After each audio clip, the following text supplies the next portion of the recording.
This is Bloomberg Crypto, a daily Bloomberg iHeart podcast, and I'm Stacey Marie Ishmael, managing editor of crypto for Bloomberg News. It's Thursday, December 22nd.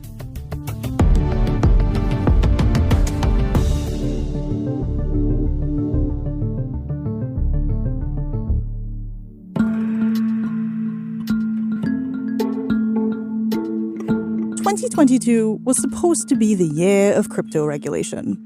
Multiple CEOs, venture capitalists, trade groups for the industry, they'd all hired lawyers and lobbyists and prepared policy papers, blog posts, tweet threads. Over and over again, one thing was clear. They were all hoping for, quote, regulatory clarity. In the US, the Biden administration announced an executive order to much fanfare that called for a national policy on digital assets. It required federal agencies to get their digital asset policies in order, but it lacked either teeth or specifics.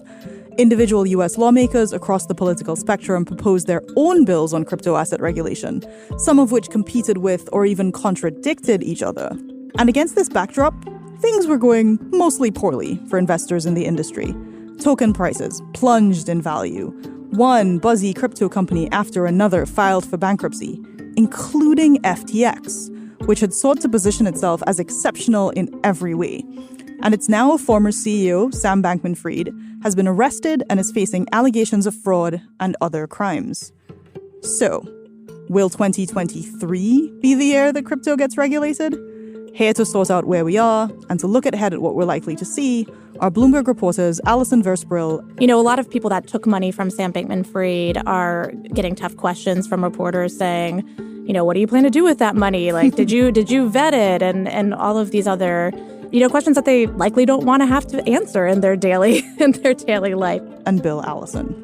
He allegedly used other people to donate money. And this was to campaigns and to party committees, which have contribution limits. You can only give so much money. It's $2,900 now.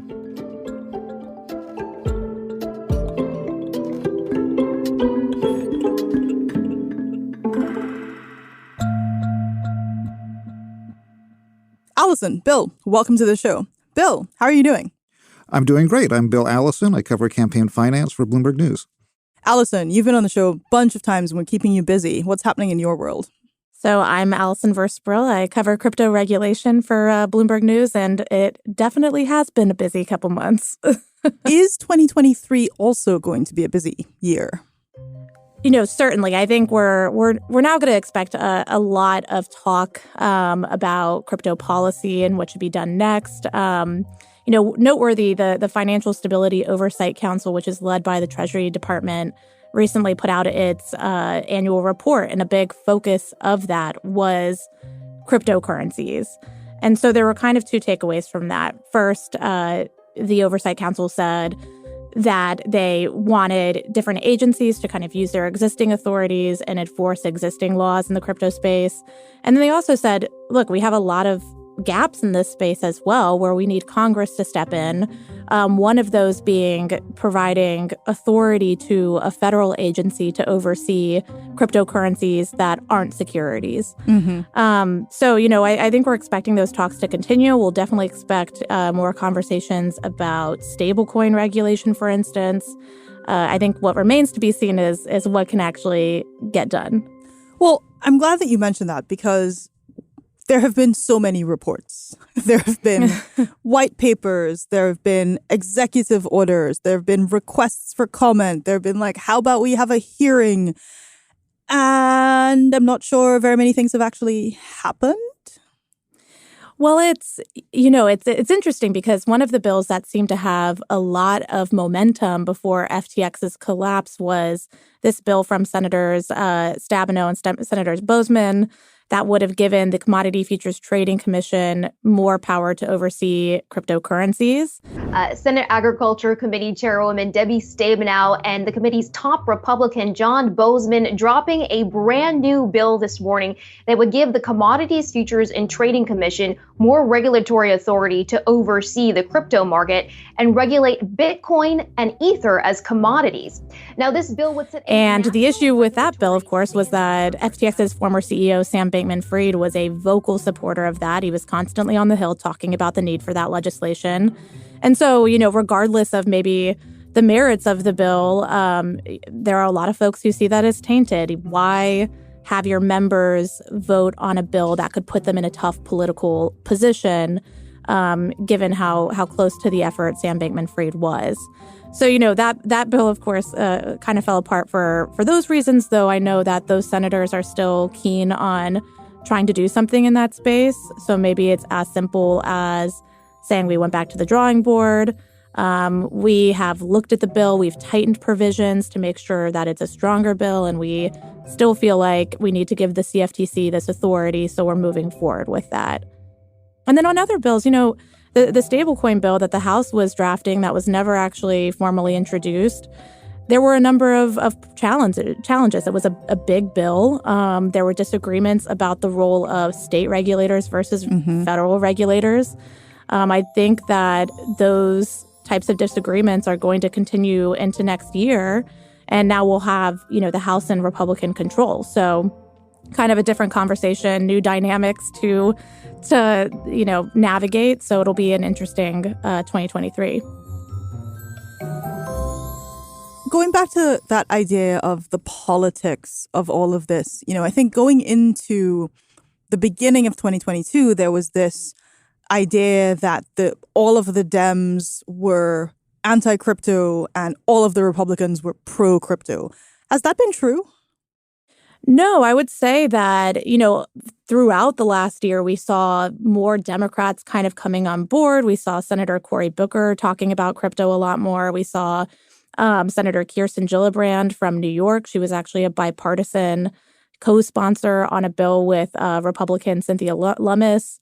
So there were Democrats that were coming and saying, look, we think there are benefits to cryptocurrency. And then, of course, all of these failures in the market, the declines in token prices, FTX was not the only company to go bankrupt. Those have caused some problems. And, what I hear now, I was talking to a lobbyist recently who represents a lot of these crypto firms, and basically, that person was saying that there's a lot more skepticism around lawmakers, probably why you're not seeing a ton of them coming out and being, especially on the Democratic side, like avid crypto supporters at this point. So I think that'll be interesting to see if this does become more of a partisan issue going into 2023 than it was becoming towards the end of 2022.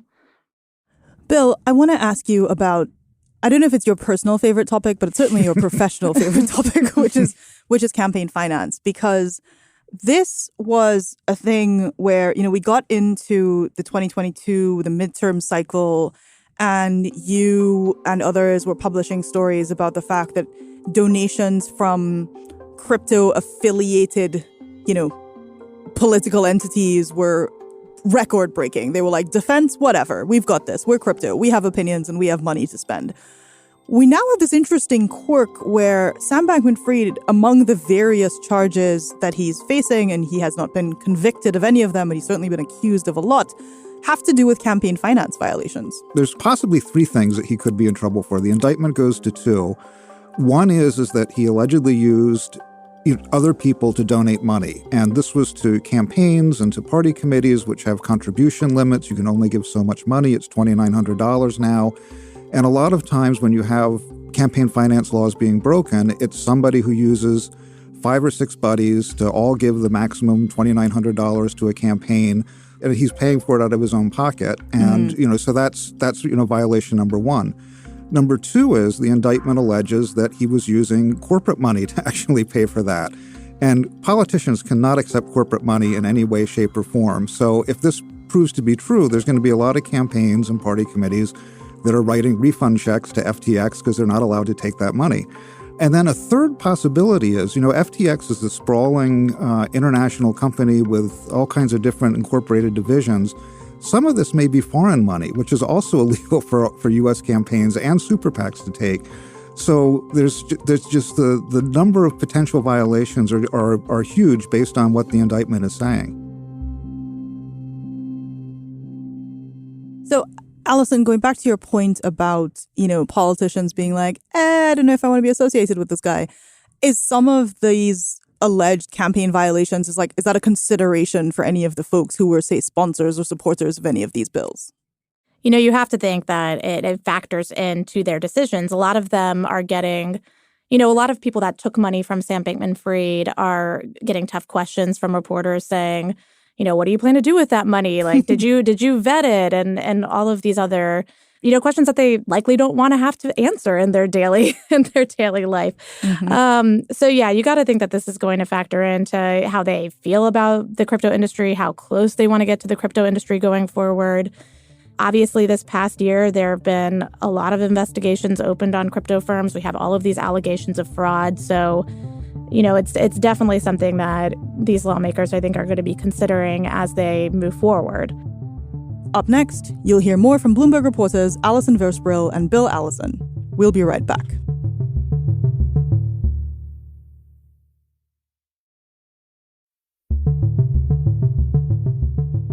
Bill, has there ever been a case, I know, we've even mentioned on this podcast, like Enron as an example of an entity that had a lot of people associated with it who were big political givers or influential in some way. But is there like a course correction where politicians would be like, crypto money? Absolutely not. Thank you. Goodbye. Or are they going to realize that campaigns are expensive? And if there's another crypto company that wants to, that has a CEO that wants to give them money, they'll at least take the meeting. Yeah, with politics, as long as you haven't been indicted yet, they'll take your money. And, we already see Tom Emmer out. It was a very powerful Republican talking about crypto regulation. And his argument is basically that FTX is all about Sam Bankman-Fried. It's all about, it's this one person. It's the one bad apple or bad egg. And that the industry, that what you need is the kind of regulatory framework that, Sam Bankman-Fried was talking about with this very kind of decentralized regulatory oversight. And so I think that, you're going to see politicians who are not going to be afraid, for ideological reasons to embrace people in the crypto industry. And, I think the other thing is that, as we get further along and this becomes, the bankruptcy case will be about Sam Bankman-Fried and FTX. And, but other companies, I think, will probably be able to distance themselves from that, it's just because Enron collapsed did not mean that every single energy company stopped giving or politicians stopped taking money from every single energy company. Mm-hmm. It really is, in some ways, because he becomes such a big story, it gives a little bit of cover to everybody else that's where the attention is and they can go about things probably in a more quiet way, but they'll still be giving money, I would think. Now, Allison, U.S. regulation is notoriously parochial in the sense of folks tend to make decisions through a lens of, national security or what's good for the U.S. or like the U.S. economic system. And every single country has kind of a similar perspective on how they do things. The U.S. just happens to be one of the larger players in that ecosystem. There's this increasing drumbeat, though, from other countries and other regulators that the key for crypto is global coordination. That it sort of makes no sense for the UK to have one way of doing things, for France to have another way, and for the US to have a third. What do you see are the prospects of something like that? I would say that a lot of these agencies would probably say that these conversations happen right now. I mean, I don't know about the prospects for some sort of big global framework, but there are conversations that happen behind the scenes as much as they can under, information sharing agreements between different countries. But yeah, I mean, I think that's probably a conversation that's happening right now. We'll see if, groups like FSOC start talking more and more about. And FSOC is the Financial Stability Oversight Council. So they're the ones that just put out this annual report, and they're made up of all sort of the major U.S. Financial regulators, including the heads of the Securities and Exchange Commission, the heads of the Commodity Futures Trading Commission, Treasury, Fed. So, it's something that I definitely expect to be a continued conversation, and we'll have to see where that lands. So that FSOC report that you mentioned, they mentioned the word crypto nearly 100 times, which is, I mean, I cover crypto, and even so, that strikes me as a lot. But are there other players who have kind of opinions in this area that we should be paying attention to? So, I think it's important to note that there are questions about what to do on a global scale. Obviously, cryptocurrency is a global business. Even if you have an exchange that's based in the Bahamas, for instance, like FTX, it doesn't necessarily mean that you can't have customers from other countries like the U.S. Somehow be able to access that. And so I think I will note, in October, actually, of this year, the Financial Stability Board, which includes different countries, had published a proposed framework for international regulation of crypto asset activities. The U.S. is involved in the FSB, so we'll have to see if there's more discussion about global efforts, about global coordination going into next year. Bill, on the other hand, campaign finance is by definition a very local set of considerations. It almost doesn't matter whatever the Canadians are up to. What are some of the ways in which, these laws might get, if not tightened, at least scrutinized to avoid some of the, shall we say, FTX effect that we've seen this year? One of the things that Sam Bankman-Fried has claimed, and I'm not sure that the data supports it, but he said that he poured in a lot of dark money, and these are undisclosed contributions to Republicans, right, that he basically gave as much to Republicans as he did to Democrats. And it's very hard to prove, from the standpoint of being a reporter, whether it happened or not. But, there are bank transfers, there are records that he has. If this does come out to be proven, you may see a bigger effort to disclose donations that, nonprofits that spend on politics will have to disclose the donors or their major donors. And there's been a bill that's been kicking around, I think, since 2013 that would do that. Maybe we'll finally get some impetus to do that and have a little more disclosure. But I don't think you're going to see, anybody trying to shut down super PACs, although, a lot of people would like to. But the problem is you have a Supreme Court decision that prevents that from happening. All right. Bill, Allison, thank you so much for being on the show. It's always a pleasure to have you on. Thank you. Thanks for having us. You can find more of their reporting on the Bloomberg Terminal and on Bloomberg.com. For more, be sure to check out our twice-weekly newsletter, which is also called Bloomberg Crypto. This is Bloomberg Crypto, a daily podcast from Bloomberg and iHeartRadio. For more shows from iHeartRadio, visit the iHeartRadio app, Apple Podcasts, or wherever you get your podcasts. Send us your comments, questions, or suggestions for the show to crypto@bloomberg.net. The supervising producer of Bloomberg Crypto is Vicky Vergolina. Our senior producer is Janet Babin. Our producers are Mohammed Farouk and Sharon Barrero. Our associate producers are Ty Butler and Moses Undum. Desta Wonderad is our engineer.